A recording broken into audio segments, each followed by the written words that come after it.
Well, Kelly, thank you so much for joining me. I'm really excited to talk about body image, as I know I've had this kind of conversation on past episodes, but it's been a minute. So it's time to revisit this topic, and I'm excited for you to be the one to do that with me. So let's jump into how you got interested in the topic of body image. Yeah, cool. Well, first of all, thank you for having me. I'm very You're excited. you're welcome. So, I'm a registered dietitian. I work with Galia Collaborative, which is a private practice here in Cincinnati. And I primarily work with clients who are struggling with some sort of disordered eating. Mhm. It's certainly not a prerequisite. I think being a human being also means you have body image and oftentimes like body image concerns or body image distress. So, Yeah. in my work with clients working with disordered eating, it is a big topic of conversation and often a big barrier towards like working towards the goals of nutrition that we have. And so, you know, we with clients we talk a lot about nutrition on paper, but we also know that like the application of that knowledge is not always easy. Yeah.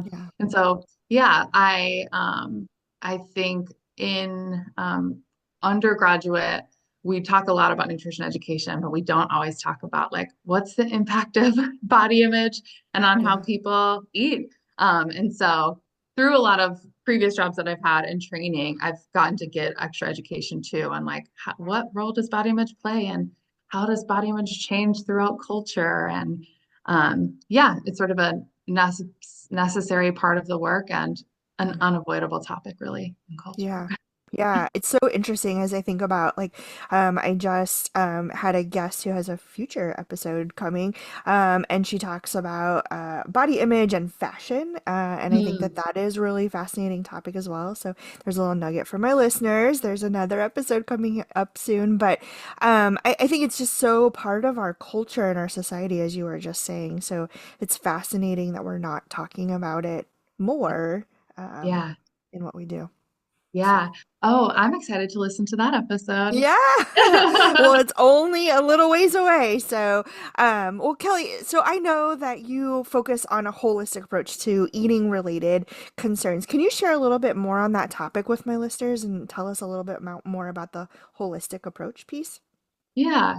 Yeah, I mean, I think oftentimes when people like, when I'm in a social setting and someone asks like, "Oh, what do you do?" and I say I'm a dietitian, I think they have this picture in their mind that I'm like, wearing my like, little lab coat and I'm saying, "Here's your diet of this many calories and this many grams of protein and are you drinking water?" Yeah. And of course it is a lot of that stuff, right? It's the Sure. nutrition on paper piece is very important. Like I mentioned before, that's what the bulk of the education is that nutrition Hmm. on paper piece. And we know that like the brain and body connection plays such a big role, and we know that um, our stress, our life circumstances, our schedules, like there's so many things that impact the way that we eat. And so getting to work with clients not only on like here are the things we know your body needs, but also how are all of these like various factors impacting those needs and how easy or not easy does your life make it for you to be able to do those things. And so yeah, I mean I think my in my work with clients, the end goal for me is really embodiment. Like we are born with this innate bodily wisdom that is, we didn't have to do anything to get it, right? Most of us are born with that. And Right. then there are things throughout life that disrupt that. And some is, some is cultural messaging from friends and family, some is a schedule. I work with a lot of like nurses who work 12-hour shifts Oh and night gosh. schedules Yeah. and that really disrupts their circadian rhythm, For all kinds of sure. things. And so, yeah, I think the part of the work that I enjoy most is like getting to help people form connections about mentally and emotionally what's going on and how is that impacting the way that we eat. And how do we relearn those skills of listening to our body. Mm-hmm. Some of that's through mindful eating practices, and some of that's through working through like really just destructive things we've learned about Yeah. food and bodies. And yeah, but I think the marriage of that food on paper piece as well as those other elements is I feel like I tell clients all the time, like, you, I it would be really easy if this was a matter of education, right? But like my Hmm. clients know what they're talking about. They come in here and they're like, oh yeah, that's this many calories, this many grams, this many, Yeah. they've got it down, you Yeah. know? So it's going beyond um, those things to try and, yeah, um, cultivate a collective energy that says, how do I listen to my body and not just like what are my needs on paper. Yeah. Yeah. It's so hard to do as someone who has two little humans and all the things that that does to a woman's body when you have little humans. You know, I feel like I've been on that journey for the well, probably for my whole adult life, but like Yeah, really thoughtful about it for the last 10 years almost, you yeah, know, and gosh, life just continues to throw curveballs in there. And so I'm totally. resonating with a lot of what you're saying, Kelly, in terms of like, I know what I'm supposed to eat, you know? Yeah, yeah, totally, totally. Yeah, I think I work with a lot of clients who are similar, I think, in life circumstance to me, who have busy lives, who have littles, and who are like, no, I know what I need to do, but also sometimes I'm eating half of a cheese stick and six goldfish and like off of their plate Yeah. while I'm trying to do eight other things. Yeah. And yeah, it's it's hard to make the things that we know we'd want to do happen. Yeah. But For yeah, sure. For sure. Well, I'm thinking about softball season is around, we're in it. We just started yeah, practice this week, right? And I'm thinking about yeah, what that looks like for summer and all those sorts of things. And like I won't be able to follow the same nutrition yeah, plan that I am comfortable with. And so, right, like thinking about these fad diets, it's easy to slip into those types of things. And so, can you talk a little bit about like, okay, well, if we're not following a fad diet, what are we doing? What should we be doing to help make sure we're doing what we should do what's right for our bodies? totally, totally. Yeah. Yeah, I love talking about how diets don't work. You Yeah. know, like Right. research shows us that 95% of diets fail. And I feel like I say that 100 times a day I'm because sure. I think people feel such shame when they're not able to see what they had hoped for in following a diet. And so, yeah, we usually start there of like diets don't work. And I always tell clients like, I want you to do what works. Yeah. When someone is, when someone is, I think like starting out in this space of, okay, I know I don't want to do these like fad diets, Mm-hmm. but I also don't know what to do. Like, what Yeah. am I, what do I do?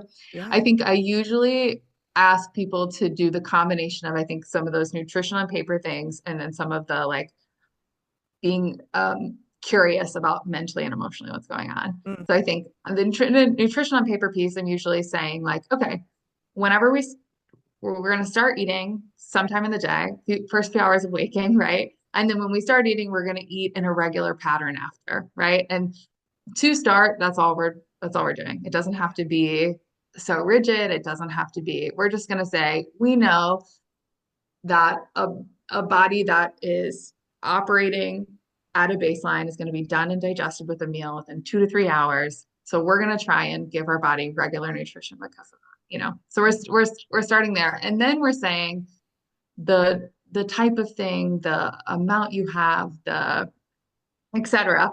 All of that we get to be really curious with and play around with. Yeah. Yeah. And so I some clients I work with will do some sort of food logging. I think there's pros and cons to that. Mm-hmm. I think most of the time when people hear food logging, they think of something really rigid like a MyFitnessPal that's giving you lots of numbers based feedback, Right. Right. which is which is not my jam. I think numbers based feedback is hard to hold. Yeah. Yeah. I could feel um, I could feel really good about something, and then I see that it was a 91%, and my brain's going to the 9% that I didn't get or whatever. Sure. Yeah. For sure. So I think numbers-based feedback is hard. So I definitely there's like asterisks behind the food logging, but I think we also, especially as a mom with kiddos, like our brains are in 700,000 places. That I Hmm. think a lot of times when I'm asking people like, okay, what are we eating? They're like, I don't even know. Like, I don't Yeah. even know. Yesterday I felt different than the day before.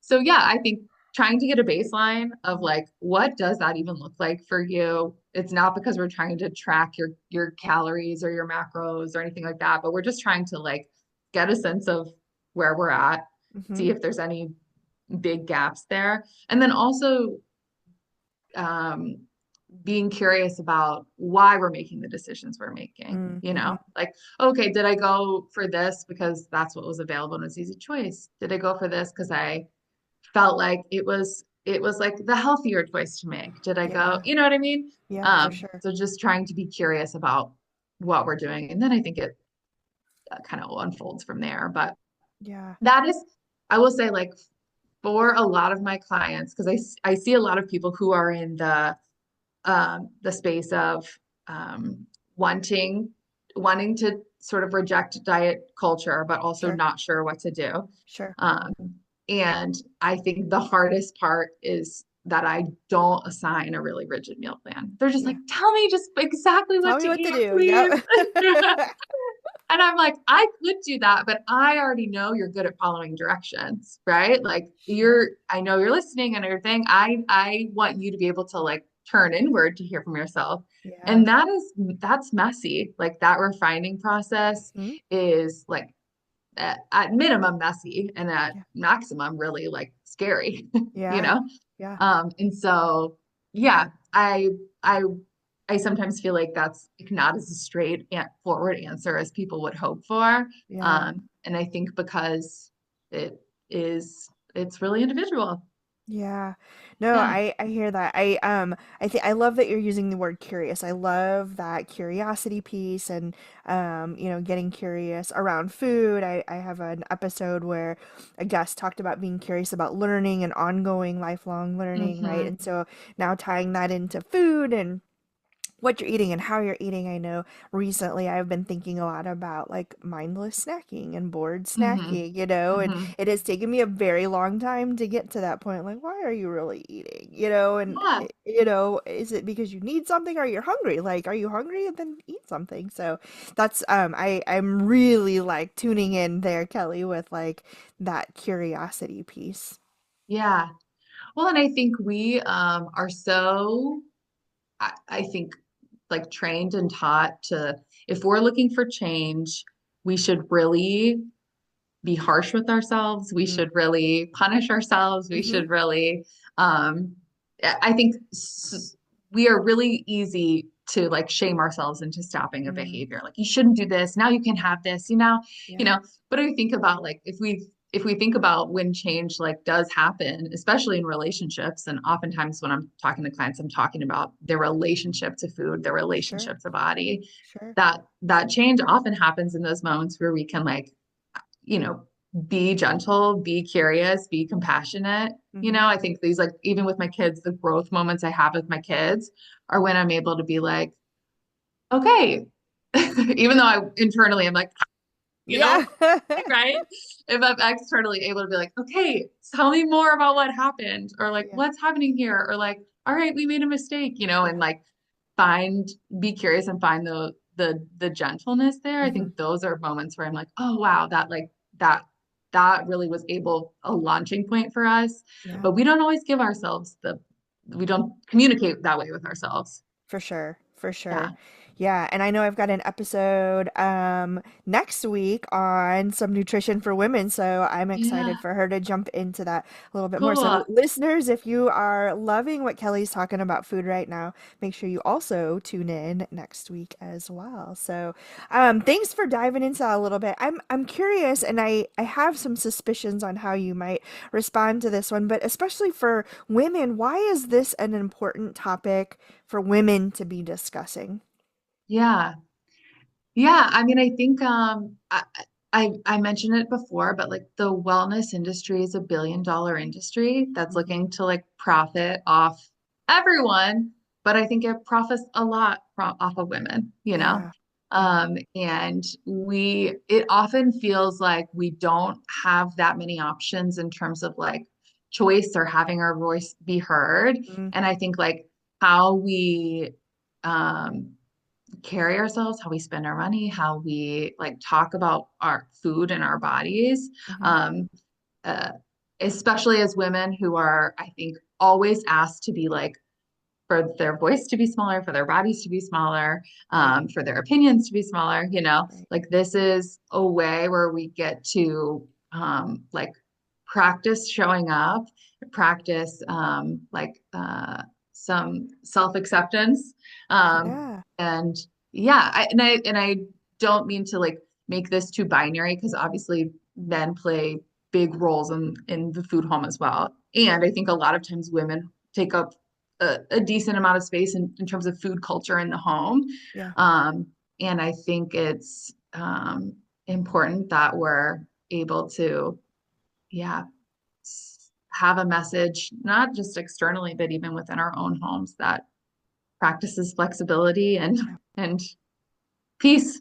Yeah, yeah. Yeah. I love what you said there about we're socialized for our voices to be smaller, our bodies to be smaller, and our opinions to be smaller. I think that fully encompasses what this podcast is even about, right? And so I wrote that one down. That one's gonna I'm gonna chew on that one for a while because Yeah. I think that's spot on, right? And I think as women we continue to be told our place in the world. Hmm. And that comes with body image and that comes with Hmm. food and that comes with a lot of different things. So that Hmm. one was really powerful for me. Mm, Yeah. Yeah. gosh. Well, it is hard to believe we are already towards the end of our time together. And so I'm curious, you've already offered quite a few really great tips for the listeners. And so what additional tips do you have for my listeners? Yeah. I mean, I obviously in the work that I do, I see clients like one-on-one primarily. And I think when people have the space and the capacity and the resources to do that, not just with me, obviously, but Sure. having conversations like that professionally or otherwise outside of their own mind, I recommend when people Yeah. do that because I Yeah. think the thoughts can get really loud and twisted in our head. And I think when we have these conversations on podcasts like this, Hmm. in clinical settings, or even just like amongst friends, it can really help untangle Hmm. some messages. Hmm. Um, a resource I've been devoting or directing people to a lot is a book that's called Building Bodily Trust. It's written by a dietitian and a therapist, or not, I'm sorry, it's Reclaiming Body Trust. Apologies, Reclaiming Body Trust. It's written by a dietitian and a therapist. And I think if someone's like trying to understand more about those formative years in life where they Yeah. where they develop thoughts and feelings about food and bodies and are trying to reconcile that with the way they're feeling now, Hmm. that can be a good place to start. Okay. Um, yeah. Great. And I wrote that down. We're going to make sure that that book gets referenced in the show notes as well. So Oh, for the listeners, you can take a look in the show notes for that book recommendation. Thanks for that. I will definitely be checking that one out as well. yeah. So great. Well, Yeah. this has been really insightful for me, and I feel like I'm pretty in tune with wellness and food and body image stuff, but you have definitely shared some things that have gotten me thinking a little bit differently and got some things I'm going to look into. So I appreciate all of the insight you've shared in true Jerry Springer sort of fashion, although hopefully much nicer. What sort of final thoughts do you have for my listeners? Yeah. Hmm. I think one practice I give clients at the end of sessions, sometimes if there's not any like specific homework we're having, I like to send people away with something. Hmm. And so I feel like I give people a journal prompt and maybe I could give Yeah, your listeners this I love prompt as that. well.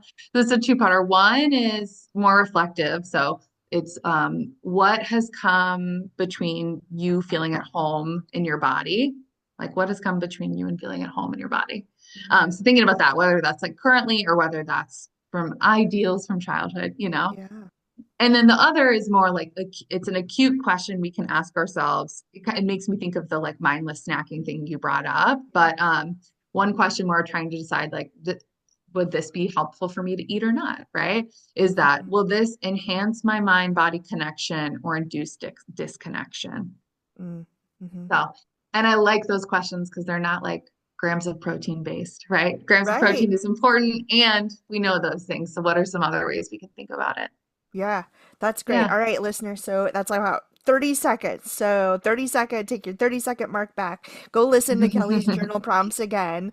And especially if you're a journaler, make sure you spend some time. Those are great questions, even just to have in your phone or, maybe make an alarm on your phone in the evening hmm of thinking about those. So those are great. Thanks so much, Kelly. It has been such a pleasure talking with you and learning from you during this time. So thank you so much for joining me and talking about body image and sharing your knowledge and wisdom with both myself and my listeners.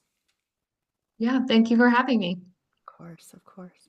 And listeners, thank you for tuning in again. I appreciate you always being part of our community and being an avid loyal listener. And if you're new here, hopefully you will now also be a loyal listener. And so this week's affirmations, I'm done apologizing for spending time focused on me. I'm done apologizing for focusing on my wellness around body image and nutrition. And this one's for you to fill in. I'm done apologizing for fill in the blank. Friends, go out there, have an incredible week. Do the amazing things I know you're capable of. Remember to like, follow, and share wherever you're listening to this podcast episode. And if you haven't subscribed, make sure you hit that subscribe button so that you know when the next great episode will drop, which of course is on Monday morning. So hit that subscribe button. And if you're loving this podcast, make sure you give 5 stars. I want to know how we are responding or how you all are responding to the episodes that we are creating. If you're not already, make sure you go follow on social media. I am quite literally everywhere. Instagram at done.apologizing, Facebook group done at done.apologizing. I'm over on Blue Sky at done dash apologizing. Over on LinkedIn, got a business page over there at done dot apologizing, on YouTube at done dot apologizing, and on TikTok at done dot apologizing. Anyone catching a theme there? And if you want to be a guest, just like Kelly and all my other wonderful guests, make sure you check that link in my show notes. Fill out the form. I want to hear all the incredible, amazing things that you have to share with me and with my listeners. And remember, you're fabulous. You're a badass. You've got this, and I'm here for you.